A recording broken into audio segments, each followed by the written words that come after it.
Oil and gas are generated from a source rock, organic matter buried in the depths of the earth.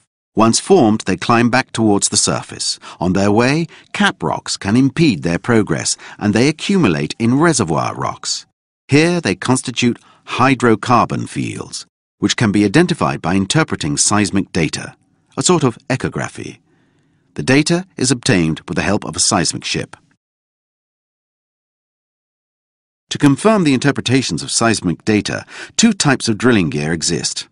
Each is adapted to a range of depth of water down to more than 2,500 meters. The platform seen here is a semi-submersible which floats and retains its stabilized position by means of anchors fixed on the seabed.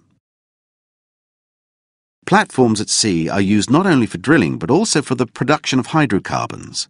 This production consists of the separation of oil, gas and water before the oil and gas is taken by pipeline towards a mainland terminal.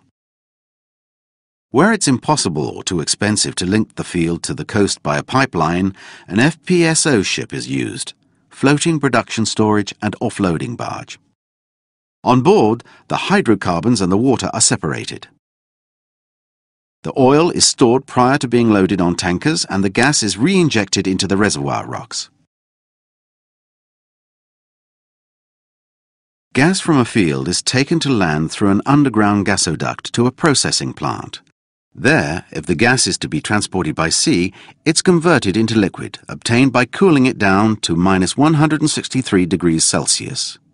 When it arrives at the plant terminal, the liquid natural gas, LNG, is returned to its gaseous state in a regasification plant before being introduced into the local gasoduct network.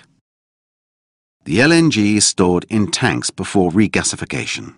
The crude oil is transported in a petroleum tanker, the capacity of which can attain 200,000 tons. It's commonly called a supertanker. The terminals capable of receiving such giants are few and far between. The ships used to transport the crude oil produced on an FPSO ship are of a much smaller capacity. The crude oil, before being refined, is stored in the port in large capacity tanks. The natural gas is preserved in reservoirs, artificial or natural. It's ready to be injected by pumping into the gasoduct network for industrial and domestic use, or as fuel in power generating stations. As far as the crude oil goes, it's transported by oleoduct to the refinery. There it undergoes a number of transformations and blending. A variety of finished products are obtained: LPG, petrol, kerosene, diesel, or naphtha, which will be used as the basis for the composition of plastic products by complex petroleum chemistry.